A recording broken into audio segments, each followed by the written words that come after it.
Hello, hello. Welcome to today's episode. Something that I absolutely love about this community and this space is whenever I have a thought and I've had some time to think about it and talk about it, and it's like a brainstorming thought. It's almost like journaling. If you have a journal, or if you want to call it a diary, then think of this as a journal. But it's a journal where I bring people with me in my own journey. It's for me first to process before I bring it, of course, to you. But then I realize that the more I come to be aware or process, I can bring it to you. And that's where I provide the keys and the tips, not necessarily strategies, because let's face it, I am not a strategist. I am not a strategies person. Strategy might work, but when it comes to healing, it's a very broad topic, but there's no set strategy that's going to work the same way for each person. Because what works for me isn't going to work the same way for someone else.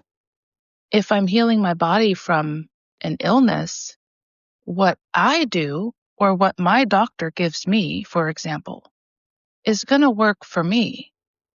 And I can't give the same tips to somebody else because no two bodies are the same. I'm a twin. Twins aren't even the same. Similar, yes, but they're also different.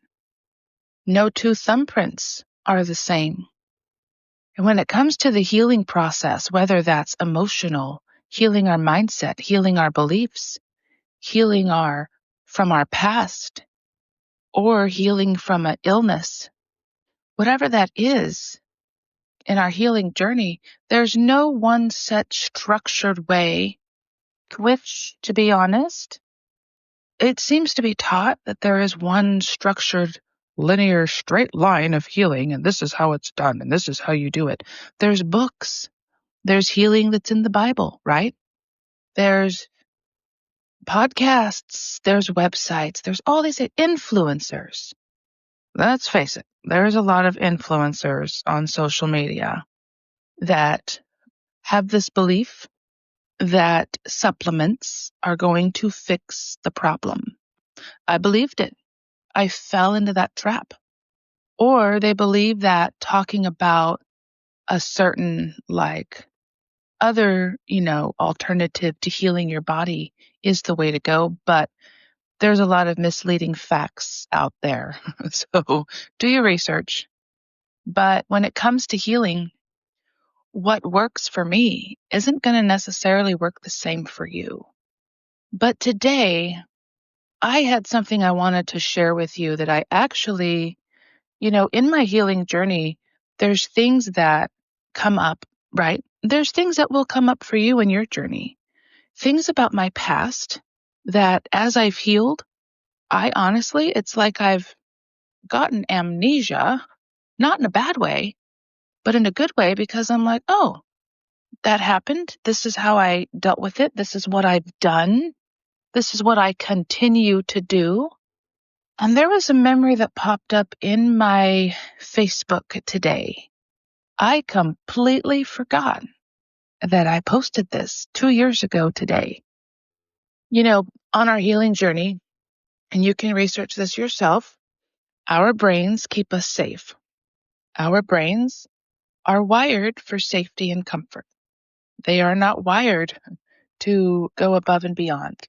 They like to just, sit. They like to just, take up space, if you will. There's no, the brain doesn't want to do anything. It just likes to sit in the sun, drinking lemonade, and be like, yep, come back when you're ready to just sit with me. Come back when you're ready to sit in the comfort bubble and feel safe. Here is the cool things about our brains. Now, when I first heard this, and yes, I'm in a Stocks Academy, and I hear amazing things from my stocks mentor. But also, I've gotten a lot of healing being in there because she doesn't just talk about stocks, thank God.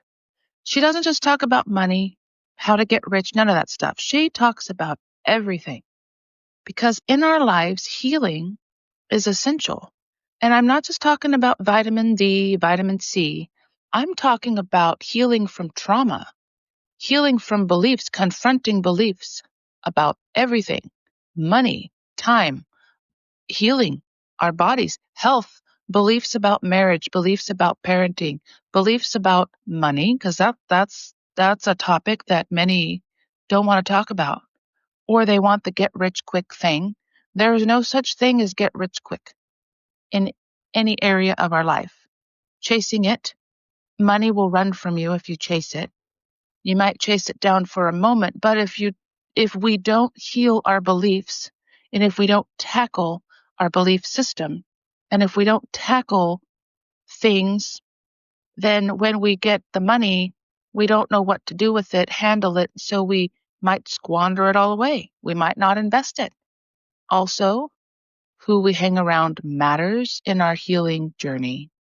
Letting go of people, letting go of thoughts, letting go of beliefs, letting go of previous wirings, letting go of old habits. Something that is so pivotal in our healing journey that many overlook, or they are fearful, they are terrified of this word.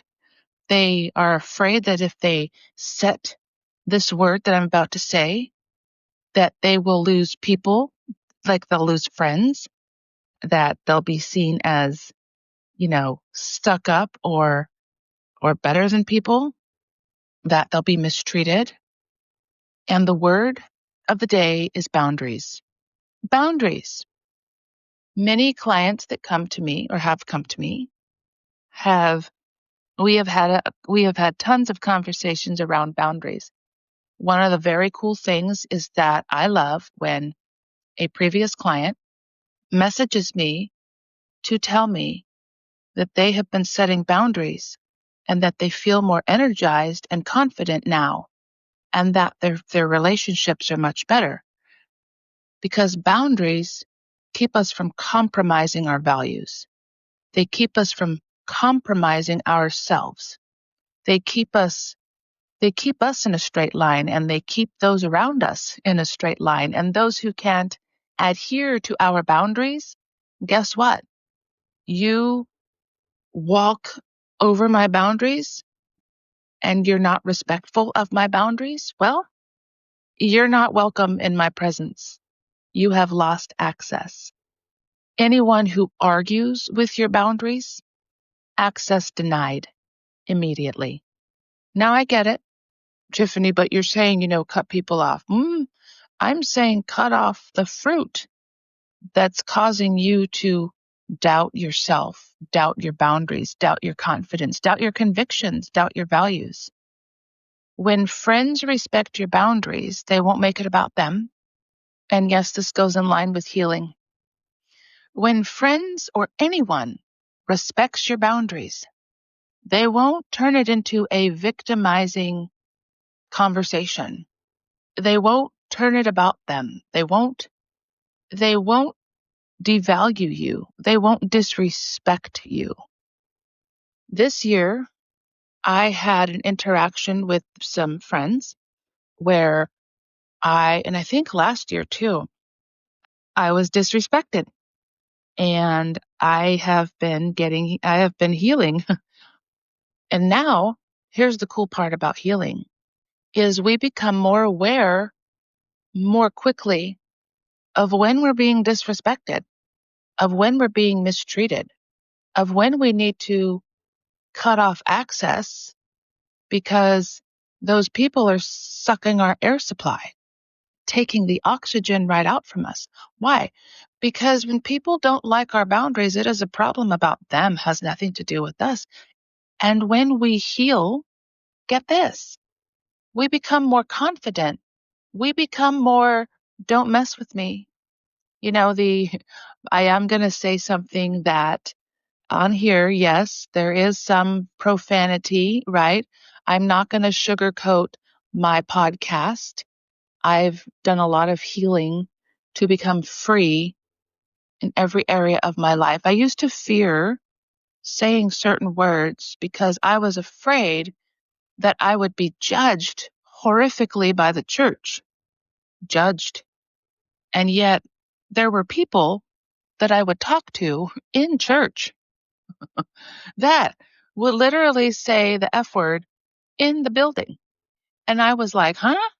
Because at the time I was so religiously abused and programmed that I was taught that cussing is horrible. It's evil. It's a sin. And it's like, well, let's actually deep dive into that now. And the more we heal, the more we begin to have an understanding clearer about things where clearly a lot of what is in the Bible, I'm going to go here for a second, is actually misquoted, misinterpreted, and it's someone else's interpretation.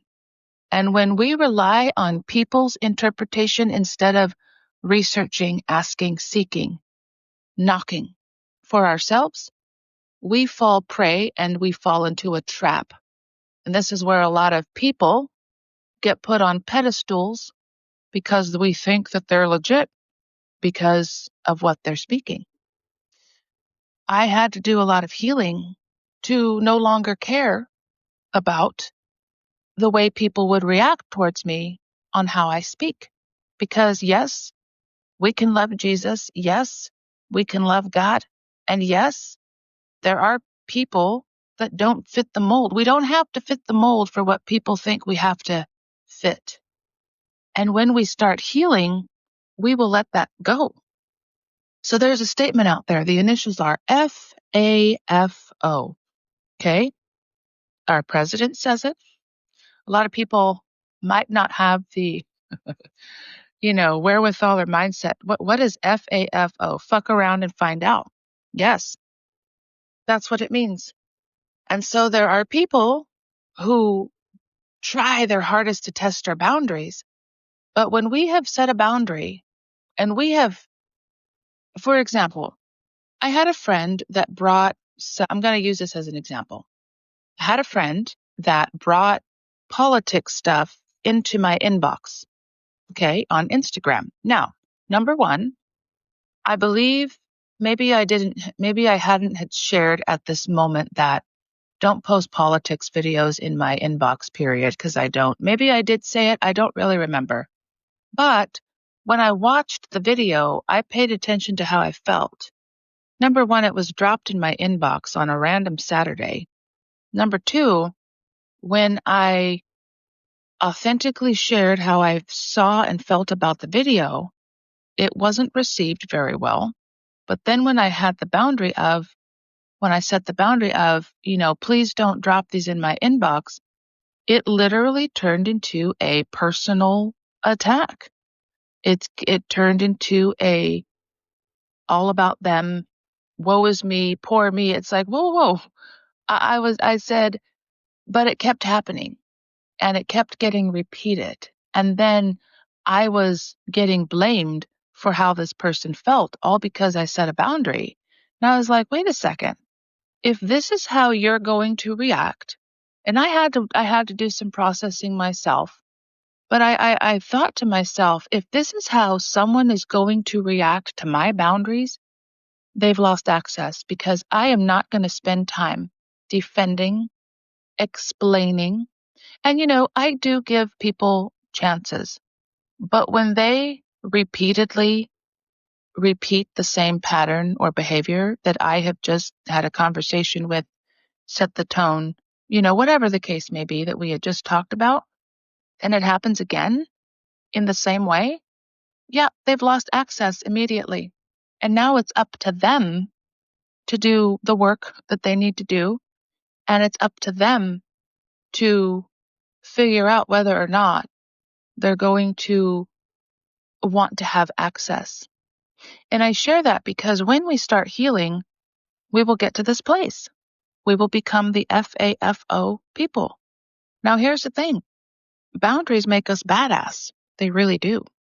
Boundaries are the thing. Healing keeps us so that we can keep setting boundaries unapologetically, unashamedly, and without guilt.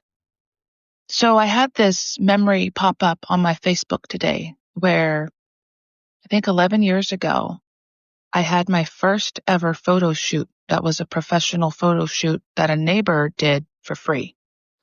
Now, I hadn't necessarily started going through the healing journey that I had gone through yet. So I didn't realize that people that I was magnetizing were abusive, gaslighting, and just overall just abusive. So I didn't realize that this neighbor, he was very abusive, not physically, but emotionally and with his words and his temper. Uh, that's what I grew up with in foster care. So it reminded me, but I didn't know how to set the boundaries. And I tried my best. So I had this photo shoot and I was happy. I was very grateful. I didn't have to pay him. He offered. And so I was like, great. Thank you so much. But then he went a little too far. He sent my photos to a place because of my legs that were shown in the photos because I wore a dress. He sent them without my permission to a shoe place, and he negotiated without my knowledge to some guy that I would be a leg model. So when I got a call and he told me, I respectfully declined, and you would have thought I crashed his car. I did not crash his car. All I did was respectfully decline. And his behavior showed that not only did he need some healing, but Tiffany needed to learn how to immediately set boundaries and cut off access. Now, it's also hard when you have people who are, I guess, belligerent and abusive that know where you live right up the street. I mean, we lived right in the same complex neighborhood, literally right up the sidewalk. And so it was a time that just reminded me I need to get some healing stat, right? And so in my healing journey, it has been excruciating. Like healing can be excruciating. It can be painful. It can leave us to where we literally want to quit. Some want to quit on the earth. They don't want to be around anymore. Some just want to quit the healing journey because it's hard. It is really hard. What a lot of people don't realize is it takes guts. It takes courage. And it takes massive compassion and massive grace over ourselves to walk through the healing process. I recently had a conversation with someone around Thanksgiving, and I have a strong conviction now that parents have a responsibility. He asked me, I think it was my brother-in-law, he asked me, what is the number one important thing as a parent? And I said, we as parents, we need to heal for our past legacy, our current legacy, and our future legacies, generations. Because there are certain people like myself who are classified as the GOAT of the family, right? Greatest of all time. I didn't know what that meant for the longest time. And I'm like, why are people, I'm not a goat. I'm not an animal. but, but, but then you'd hear the term black sheep. Black sheeps of the family. It's not a racist term or anything like that because I don't believe I'm not a racist. This podcast even isn't about that. I don't like that's a whole nother topic that I would bluntly and blatantly say, y'all accusing people of being racist enough. Do you even know what that means? Or are you repeating past history or conversations repeated to you by mad, angry people? Okay, that's it. Or your current or your environment. Environment has a key part that plays in how we heal as well. Okay. So healing is our responsibility. It really is. As adults, no one can make us do healing. It's up to us to take that step. It's up to us to move forward and keep going. It's up to us to heal so that we can become better parents, better people, better spouses, better in in every area of our life. When we become aware of something, so what I'm sharing with you today is the awareness of this. But now, when we become aware of something, it is our responsibility to literally go do something with what we're learning. So that's why I recommend in my podcast, if you're going to listen to my podcast, all I ask is one thing: go implement one thing you're listening to today. Maybe it's to set a boundary. By the way, loving yourself and loving others is the equivalent of setting boundaries. Boundaries is love.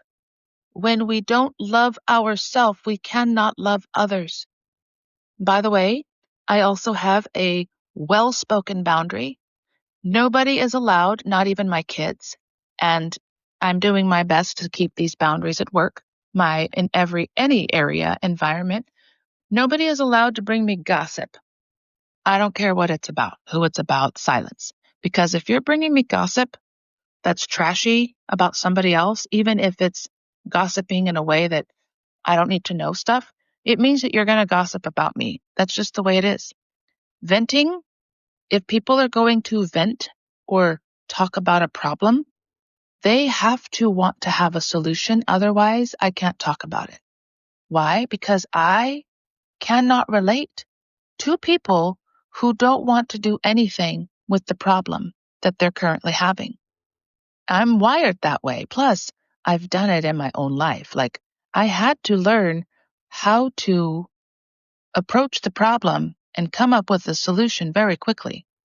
I had to learn that growing up in foster care to also keep myself safe. So I can't relate. I can't relate to people who have a health crisis and aren't doing anything about it, because I am doing something about my health, because I have had some health crises come up, and nobody's going to do the work for me, but I do have to do the work. I have to research. I have to show up. I got to ask the questions. I got to seek, right? And I'm going to find, but I'm also not going to post it on social media. Hey, who can help me with blah, blah, blah? Because everybody's going to point me in the wrong direction. So those are, and no complaining. Like, I used to be a leader of the complaining negative committee. So people who want to complain, I can't relate to them either. And I don't want to have conversations with them. One of the top prayers that I have been praying lately, and I even pray it on my way to work, is I say, God, I ask you to please silence voices around me that try to sabotage, that try to have a diabolical conversation. I also pray that you remove those people out of my circle, at my job, out of my circle. And I pray that every tongue that speaks today, that you keep all negativity, all complaining, all gossip away, and that you silence people. Just like you shut the mouths of the lions with Daniel, right? The lion's den. And I have seen and witnessed that people at my job who are avid complainers have stopped complaining. Why? Because I have to also create a boundary and stick with it. Because if I was to sit in the environment of complaining, negativity, gossip, and venting, which I have, but I don't offer people to just come up to me and start gossiping, complaining, and venting. I've had to set some boundaries and people haven't been happy with it. But my healing journey requires all of that be silenced. My body is currently in the healing process. I had some diagnoses pop up. I didn't even know that I had them. And I have been on this journey to get my energy back. It's been frustrating. It's been overwhelming. There are days I have anxiety. It's been not fun. My energy isn't the same that it used to be. Going to the gym, I've only gone twice within the last 3.5 months. And it's because my body is healing from a viral infection. I didn't even know they had. I had no clue. I was walking around with this thing probably for decades. But I have a great doctor that has helped me find this. But I'm not just sitting here doing nothing about it. But I have been forced to rest more than I have ever rested in my life. That requires me growing some large cojones. It requires me to set those boundaries. And yes, I owe it to myself first and foremost. Me first, I go first. My peace goes first. Meaning if anyone is in my circle, whether that be any environment, wherever it is, and again, this is not towards any specific person. It's not about any specific person. It's a boundary that I have. I have to protect my peace, and my energy is sacred. And when we are healing, it is imperative that we do an audit of our environments, our surroundings. Who is in our circle? Who's putting holes in our boat? Who's the low-hanging fruit that needs to go? What do I need to do today so that I can operate and live energized, unmuted, free from performance, free from burnout? So that neighbor that decided to literally turn into an abusive, gaslighting person, I'm speaking truth. I'm not going to deny it and I'm not going to sugarcoat it. Even though he seemed great, he was abusive. And I'm like, I didn't see it now. I didn't see it then, but I see it now. And I had to learn how to set boundaries and respectfully walk away and never contact people again who are abusive in any way, shape, or form. And I had seen the post that I did with the words that I said, and anyone who has any abusive tendencies, actions, whatever, gaslighting, whatever you want to call it, right? In that area, anyone who gossips, trashes my name, mistreats, whatever, I don't need to give them a second chance. There's no reason to. I honor people by not sharing their name, even though I could, right? I could totally trash their name through the mud. That's a way that I honor people is I will not share the name when I share the story. But it doesn't mean that I have to give them access. Forgiveness doesn't mean access. By the way, when you forgive someone, you're doing it for yourself. Sets you free from the chokehold that you have put around your neck. Releases the chokehold so that you can live free, so you can breathe again, so you can be healed and energized. But also, when you forgive people, boundaries are one of the top key things that keep us in the healing journey. Without boundaries, I don't care who it is, we suffer. We cannot heal, and this is like the honest truth. We cannot heal in the same environments or around the same people. Let me rephrase that. I saw this post that says we cannot heal in the same environments or around the same people that harmed us. And before I close, I'm going to share this. I experienced going back to people who have harmed me or staying in environments with the same people that have wronged me, trashed my name, took my name through the mud, gossiped, turned into a bully. They knew what they were doing and they admitted it. And behind the scenes, it was the most excruciating thing I have ever done where I did healing, but it's very hard. It was excruciating. It was so hard. It was hard for me to even walk through the doors of that place every single freaking day for 2 years. For 2 freaking years. But here's what else happens is that I was not vocal to everybody and their mother about what was happening, not even to my kids. I have a therapist, thank God. I also had a mastermind that I was a part of at the time that totally helped me. I'm talking that it was beneficial. Now, I still honor people by not mentioning their names, and I don't need to mention the names, but I also was fearful of sharing my story because of the environment. If I were to say names and stuff, people would know exactly where that environment is. And there might be people that listen to this podcast maybe a few years from now, and they're like, I know exactly what that means, where that was, what that is. So I did go through the healing process. I'm still going through the healing process, but I had a lot of massive awareness through it. And I believe too, when you have boundaries, it also sets the tone and lets people know how to treat you. But here's the thing with that. We cannot control how people choose to treat us at all.